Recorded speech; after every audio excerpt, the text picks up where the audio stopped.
वो जो शोर मचाते हैं भीड़ में, भीड़ ही बनकर रह जाते हैं। वो जो शोर मचाते हैं भीड़ में, भीड़ ही बनकर रह जाते हैं। वही पाते हैं असल मुकाम जिंदगी में, जो खामोशी से अपना काम कर जाते हैं। मत कर शोर अभी गमों की रात है, धज्जियां उड़ा देंगे बस कुछ दिनों की बात है। नमस्कार साथियों, मैं मनदीप सिंह आपका हार्दिक अभिनंदन करता हूं अपने इस ऑनलाइन प्लेटफॉर्म एग्जाम स्टाइल पर। साथियों, पिछली क्लास में हम बात कर रहे थे भारतीय संविधान सभा से पूछे जाने वाले महत्वपूर्ण प्रश्नों की, और साथियों आज फिर मैं भारतीय संविधान सभा से पूछे जाने वाले कुछ और महत्वपूर्ण प्रश्न लेकर आपके सामने उपस्थित हुआ हूं। दोस्तों, आज के इस सेशन को स्टार्ट करते हैं, और आज के इस सेशन का पहला प्रश्न ये रहा आपकी स्क्रीन पर। भारतीय संविधान सभा में निर्वाचित सदस्यों की संख्या थी। संविधान सभा में निर्वाचित सदस्यों की संख्या थी। बताइए दोस्तों, संविधान सभा में कितने सदस्य निर्वाचित हुए थे? बताइए साथियों, संविधान सभा में निर्वाचित सदस्यों की संख्या कितनी थी? तो दोस्तों, संविधान सभा में निर्वाचित सदस्यों की संख्या थी 296। यहाँ पर आपका आंसर सही हो जाएगा ऑप्शन सी, 296। दोस्तों, संविधान सभा की कुल सदस्य संख्या की यदि हम बात करें तो कुल सदस्य संख्या थी 389। कुल सदस्य संख्या 389 थी, जिसमें से 292 सदस्य प्रांतों से, 93 सदस्य देशी रियासतों से और 4 सदस्य चीफ कमिश्नरी प्रदेशों से चुने जाने का प्रावधान था। साथियों, संविधान सभा में देशी रियासतों के 93 सदस्यों को देशी रियासतों के राजाओं के द्वारा मनोनीत किया गया था, जबकि प्रांतों और चीफ कमिश्नरियों के 296 सदस्य, 292 प्रांतों के और 4 चीफ कमिश्नरियों के कुल 296 सदस्यों के लिए निर्वाचन हुआ था जुलाई 1946 में। जुलाई 1946 में कुल 296 सदस्यों के लिए निर्वाचन हुआ था।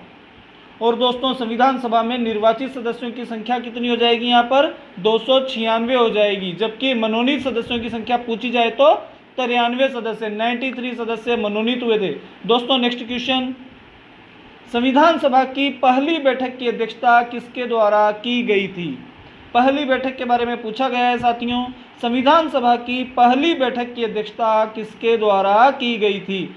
डॉक्टर राजेंद्र प्रसाद के द्वारा, डॉक्टर सच्चिदानंद सिन्हा के द्वारा, डॉक्टर BR अम्बेडकर के द्वारा, या पंडित जवाहरलाल नेहरू के द्वारा? बताइए साथियों, संविधान सभा की पहली बैठक की अध्यक्षता किसके द्वारा की गई थी?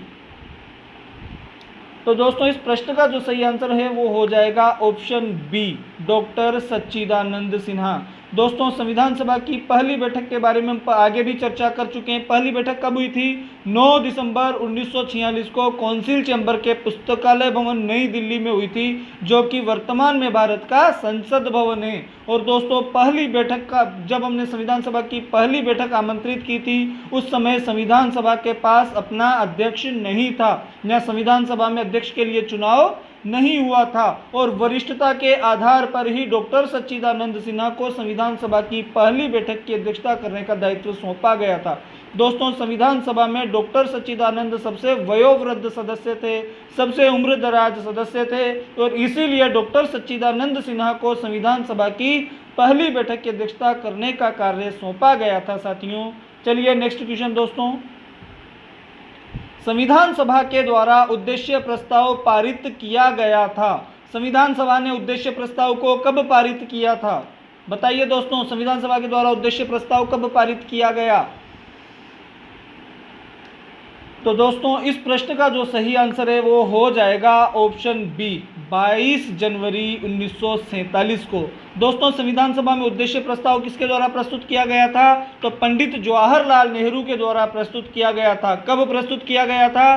तो 13 दिसंबर 1946 को संविधान सभा में उद्देश्य प्रस्ताव प्रस्तुत किया गया, और 22 जनवरी 1947 को संविधान सभा के द्वारा उद्देश्य प्रस्ताव सर्वसम्मति से पारित कर दिया गया था। तो दोस्तों, इस प्रश्न का सही आंसर हो जाएगा 22 जनवरी 1947। नेक्स्ट क्वेश्चन दोस्तों, समवर्ती सूची के विषयों पर कानून बनाने का अधिकार किसे प्राप्त है? समवर्ती सूची के जो विषय हैं उन पर कानून कौन बना सकता है दोस्तों? तो समवर्ती सूची में रखे गए विषयों पर कानून बनाने का अधिकार किसको प्राप्त होता है? केंद्र सरकार को, राज्य सरकार को, राष्ट्रपति को, या अ व ब दोनों, अर्थात केंद्र सरकार और राज्य सरकार दोनों को। तो बताइए दोस्तों यहाँ पर सही आंसर क्या हो जाएगा? तो इस प्रश्न का जो सही आंसर है दोस्तों वो हो जाएगा ऑप्शन डी, अ व ब दोनों, अर्थात केंद्र सरकार और राज्य सरकार दोनों ही समवर्ती सूची के विषयों पर कानून बना सकती हैं। केंद्र और राज्यों के मध्य विषयों का विभाजन करने के लिए 3 सूचियां बनाई गई थी, संघ सूची, राज्य सूची और समवर्ती सूची। राज्य सूची को प्रांतीय सूची भी कहा जाता है साथियों। तो केंद्र सरकार जो है वो संघ सूची में रखे गए विषयों पर कानून बना सकती है, जबकि राज्य सरकार प्रांतीय सूची या राज्य सूची के विषयों पर कानून बना सकती है। जबकि समवर्ती सूची में रखे गए विषयों पर कानून बनाने का अधिकार केंद्र सरकार और राज्य सरकार दोनों को प्राप्त होता है। चलिए साथियों नेक्स्ट क्वेश्चन, संघ संविधान समिति के अध्यक्ष कौन थे? संविधान सभा में संविधान निर्माण के लिए कुछ समितियां बनाई गई थी, उन समितियों में से एक समिति थी संघ संविधान समिति। बताइए दोस्तों संघ संविधान समिति की अध्यक्षता किसके द्वारा की गई थी? तो दोस्तों संघ संविधान समिति की अध्यक्षता की गई थी पंडित जवाहरलाल नेहरू के द्वारा। इस प्रश्न का जो सही आंसर है वो हो जाएगा ऑप्शन सी, पंडित जवाहरलाल नेहरू। पंडित जवाहरलाल नेहरू के द्वारा संघ संविधान समिति की अध्यक्षता की गई थी। दोस्तों नेक्स्ट क्वेश्चन, संविधान सभा के सदस्यों को, बताइए दोस्तों, संविधान सभा के सदस्यों को ब्रिटिश सरकार के द्वारा नामित किया गया था या फिर गवर्नर जनरल के द्वारा नामित किया गया था या विभिन्न प्रांतीय विधानमंडलों के द्वारा चुना गया था या जनता के द्वारा वयस्क मताधिकार के आधार पर प्रत्यक्ष रूप से चुना गया था? बताइए दोस्तों इस प्रश्न का सही आंसर क्या होगा? संविधान जो सभा के जो सदस्य थे उनका चुनाव किस प्रकार से किया गया था? क्या संविधान सभा के सदस्यों को ब्रिटिश संसद के द्वारा नामित किया गया था? नामित का अर्थ होगा नॉमिनेट या मनोनीत। क्या ब्रिटिश सरकार के द्वारा उन्हें मनोनीत किया गया था या नॉमिनेट किया गया था, या गवर्नर जनरल के द्वारा उन्हें नॉमिनेट किया गया था, या विभिन्न प्रांतीय विधानमंडलों के सदस्यों के द्वारा चुना गया था, अथवा जनता के द्वारा वयस्क मताधिकार के आधार पर प्रत्यक्ष रूप से चुना गया था? बताइए दोस्तों इस प्रश्न का सही आंसर क्या होगा? तो दोस्तों इस प्रश्न का जो सही आंसर है वो हो जाएगा ऑप्शन सी, विभिन्न प्रांतीय विधानमंडलों के सदस्यों के द्वारा चुना गया था। साथियों संविधान सभा में जो 296 सदस्यों के लिए जुलाई 1946 में निर्वाचन हुआ था, इस समय इनके निर्वाचन में भारत के जो विभिन्न प्रांत थे उन प्रांतों का जो विधानमंडल था उन विधानमंडलों के सदस्यों ने संविधान सभा के सदस्यों का चुनाव किया था। अर्थात संविधान सभा के सदस्यों का चुनाव प्रांतीय विधानमंडलों के सदस्यों के द्वारा अप्रत्यक्ष रूप से किया गया था। दोस्तों इस प्रश्न का सही आंसर हो जाएगा ऑप्शन सी। नेक्स्ट क्वेश्चन दोस्तों, संविधान सभा का पुनर्गठन किस योजना के आधार पर किया गया था? पुनर्गठन के बारे में पूछा गया है दोस्तों, यहाँ पर गठन के बारे में नहीं, पुनर्गठन के बारे में। तो बताइए साथियों संविधान सभा का जो पुनर्गठन है वो किस योजना के आधार पर हुआ था? क्रिप्स मिशन योजना, साइमन कमीशन योजना, कैबिनेट मिशन योजना या माउंटबेटन योजना? बताइए दोस्तों संविधान सभा का पुनर्गठन किस योजना के आधार पर किया गया था? तो दोस्तों इस प्रश्न का जो सही आंसर है वो हो जाएगा ऑप्शन डी, माउंटबेटन योजना। दोस्तों 3 जून 1947 को माउंटबेटन योजना के आधार पर भारत का विभाजन किया गया, अर्थात भारत को 2 राष्ट्रों के रूप में विभाजित करने की बात कही गई। दोस्तों जिस समय हमने संविधान सभा का गठन किया था तो वो हमने किया था कैबिनेट मिशन योजना के आधार पर, और अखंड भारत के लिए हमने संविधान सभा का गठन किया था। अब जब भारत का विभाजन हो गया तो संविधान सभा का भी पुनर्गठन करना होगा साथियों। तो माउंटबेटन योजना में भारत के विभाजन की बात की गई थी और भारत के विभाजन के आधार पर ही संविधान सभा का भी पुनर्गठन किया गया। 3 जून 1947 को साथियों माउंटबेटन योजना के आधार पर संविधान सभा का पुनर्गठन किया गया था, और कैबिनेट मिशन योजना 1946 के आधार पर संविधान सभा का गठन हुआ था। गठन के समय संविधान सभा की कुल सदस्य संख्या 389 निर्धारित की गई थी, और 3 जून 1947 को माउंटबेटन योजना के आधार पर जो संविधान सभा का पुनर्गठन किया गया, इस पुनर्गठन के दौरान संविधान सभा की सदस्य संख्या को 389 से घटाकर 65 सदस्यों की सदस्यता को यहाँ पर समाप्त कर दिया गया, अर्थात संविधान सभा की नई सदस्य संख्या 324 निर्धारित की गई। तो 3 जून 1947 को माउंटबेटन योजना के आधार पर संविधान सभा का पुनर्गठन किया गया था। दोस्तों नेक्स्ट क्वेश्चन, संविधान निर्मात्री सभा में झंडा समिति के अध्यक्ष कौन थे, या फिर संविधान सभा में झंडा समिति के अध्यक्ष कौन थे? संविधान निर्मात्री सभा कह दीजिए या संविधान सभा कह दीजिए साथियों, एक ही बात है। तो बताइए दोस्तों, संविधान निर्मात्री सभा या संविधान सभा में झंडा समिति के अध्यक्ष कौन थे? भीमराव अंबेडकर, जेबी कृपलानी, जवाहरलाल नेहरू या लादी कृष्णस्वामी अय्यर? बताइए दोस्तों कौन थे? तो इस प्रश्न का जो सही आंसर है वो हो जाएगा ऑप्शन बी, जेबी कृपलानी, जीवंतराम भगवान दास कृपलानी। दोस्तों झंडा समिति के अध्यक्ष थे जेबी कृपलानी, जीवंतराम भगवान दास कृपलानी। नेक्स्ट क्वेश्चन दोस्तों, तत्कालीन भारत की किस रियासत से या संविधान सभा की कार्यवाहियों में भाग लेने से मना कर दिया था?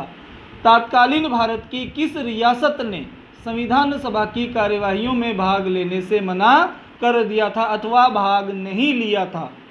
तो दोस्तों बताइए किस रियासत ने संविधान सभा की कार्यवाहियों में भाग नहीं लिया था? जूनागढ़ रियासत ने, जम्मू कश्मीर रियासत ने, हैदराबाद रियासत ने या मैसूर रियासत ने? बताइए दोस्तों इस प्रश्न का सही आंसर क्या होगा? दोस्तों इस प्रश्न का सही आंसर हो जाएगा ऑप्शन सी, हैदराबाद। हैदराबाद रियासत ने संविधान सभा में भाग लेने से मना कर दिया था। दोस्तों हैदराबाद रियासत तत्कालीन भारत की सबसे बड़ी रियासत थी और हैदराबाद रियासत से संविधान सभा में भाग लेने के लिए कोई भी प्रतिनिधि नहीं आया था। दोस्तों नेक्स्ट और लास्ट क्वेश्चन आज का, निम्न में से कौन सा सदस्य कैबिनेट मिशन का सदस्य नहीं था? कैबिनेट मिशन का सदस्य नहीं था दोस्तों, बताइए कैबिनेट मिशन का सदस्य कौन नहीं था इनमें से? तो कैबिनेट मिशन क्या है दोस्तों? कैबिनेट मिशन वो कैबिनेट मिशन है जिसके अंतर्गत संविधान सभा का गठन किया गया था, अर्थात संविधान सभा का गठन करने के लिए जो कैबिनेट मिशन भारत आया था उस कैबिनेट मिशन का सदस्य कौन नहीं था? यहाँ पर 4 नाम दिए गए हैं दोस्तों आपको, इन चारों में से कौन सा सदस्य कैबिनेट मिशन का सदस्य नहीं था? बताइए दोस्तों कौन नहीं था कैबिनेट मिशन का सदस्य? एवी अलेक्जेंडर तो सदस्य थे, सर स्टेफर्ड क्रिप्स भी इसके कैबिनेट मिशन के सदस्य थे और पेंथिक लॉरेंस भी कैबिनेट मिशन के सदस्य थे। तो यहाँ पर जो लॉर्ड कैनिंग है ये इसके सदस्य नहीं थे। तो यहाँ पर इस प्रश्न का सही आंसर क्या हो जाएगा? Lord Canning. दोस्तों यहाँ पर पूछा गया है कौन कैबिनेट मिशन का सदस्य नहीं था? एवी अलेक्जेंडर भी इसके सदस्य थे, सर स्टेफर्ड क्रिप्स इसके सदस्य थे, पेंथिक लॉरेंस भी इसके सदस्य थे, लेकिन लॉर्ड कैनिंग कैबिनेट मिशन योजना के सदस्य नहीं थे। इसलिए इस प्रश्न का सही आंसर क्या हो जाएगा? Option D.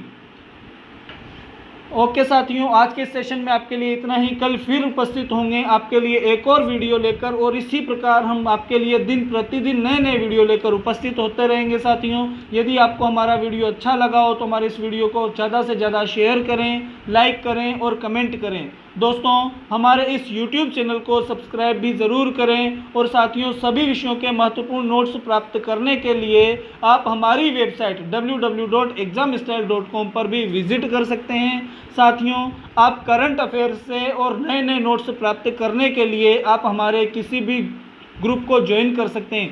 टेलीग्राम ग्रुप को ज्वाइन कर सकते हैं, व्हाट्सएप ग्रुप या फेसबुक ग्रुप।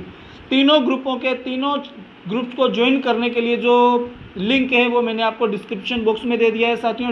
इस लिंक पर जाकर आप हमारे किसी भी चैनल को ज्वाइन कर सकते हैं।